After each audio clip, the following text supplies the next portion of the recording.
Selamat malam Pak Jenderal Kornel Simbolon. Selamat malam. Sekarang kan pelantikan pengurus PPI periode 2026 sampai 2030. 4 tahun ya Pak ya. Ini periode kedua Pak Kornel sebagai periode kedua. Dalam program selama periode ke depan apa program paling utama? Yang pertama selalu saja ada konsolidasi organisasi. Konsolidasi di sini artinya mengembangkan organisasi itu sampai ke berbagai wilayah. Karena kita juga ada, memang selama periode pertama kita hanya mampu membentuk suatu kepengurusan di tingkat Batam. Kemudian di Batam, Kepulauan Riau, pengurusan juga di Riau sendiri. Riau. Kemudian baru melantik yang di Jakarta, kemudian di Jawa Barat, Bandung, sama di Banten. Sumatera Utara sendiri belum ada? Sampai dengan sekarang secara resmi kita belum sempat melantik, walaupun organisasi itu ada di sana.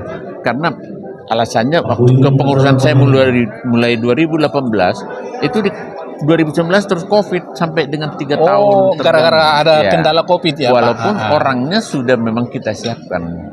Nah, jadi tahun ini kita harapkan bisa Sumatera udah selesai nanti. Kemudian kita akan menyiapkan di daerah Jambi, Palembang, Pekanbaru, Riau. Pekanbaru sudah ada. Yang banyak komunitas orang Bataknya kan di situ. Iya, di Riau sudah, di Kepri sudah. Di Jambi yang banyak, kemudian nanti di Sumatera Selatan ya, termasuk kemudian di Lampung banyak ya, termasuk Lampung.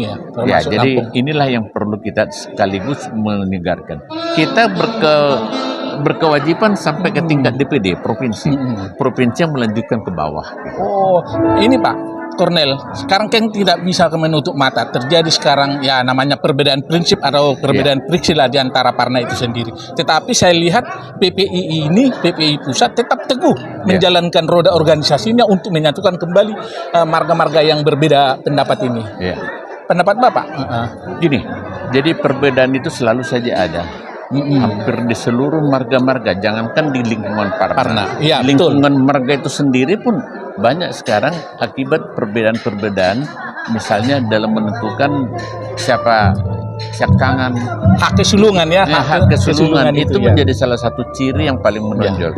Sama di lingkungan Parna juga ada sedikit perbedaan. Saya anggap itu sedikit karena muncul setelah akhir-akhir ini. Kita tidak pernah mendengarkan itu sejak sampai tahun 2000 tidak pernah. Setelah 2008 muncul. 2008 muncul itu. Yang Bapak Kornel lihat itu penyebab salah satu munculnya itu apa? Ya mungkin saja akibat dari ada cerita-cerita ataupun yang cerita-cerita yang mereka dapat dari mana saja. Karena kita juga mendasarkan pada cerita yang disampaikan oleh orang tua kita, nenek kita. Jadi ada saja. Saya tidak bisa mengetahui secara pasti apa penyebab munculnya mereka, tetapi ada data yang sedikit tidak pas di antara kita. Dan saya sangat menyesalkan sebenarnya data yang seperti itu. Kalau kita adu seluruhnya nanti kita tidak perlu mengadu data karena nggak ada bukti.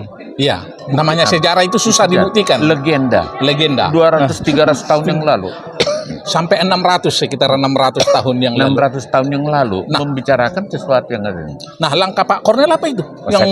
Saya kan pasti dengan cara tersendiri, persaudaraan aja kita bangun. Membangun persaudaraan di antara seluruh peparan Parna ya. Komunikasi kita bangun. Walaupun ada perbedaan di pendapat, ada perbedaan di Tarombo boleh berbeda, tapi persaudaraan masa hilang. Tapi artinya begini Pak Kornel, ada sesuatu yang sangat urgen ini. Ada perbedaan Tarombo antara Persi A dengan Persi B. Nah, bagaimana upaya Pak PPI untuk menyatukan peparan ini? Makanya saya bilang jadi persaudaraan aja dulu kita bangun, tidak usah berbicara itu. Kita nggak usah bicara Pak, Tarombo dulu ya. Jadi jangan bicarakan perbedaan, bicarakan aja persamaan. Sama-sama keturunan Parna. Persamaan kita dulu.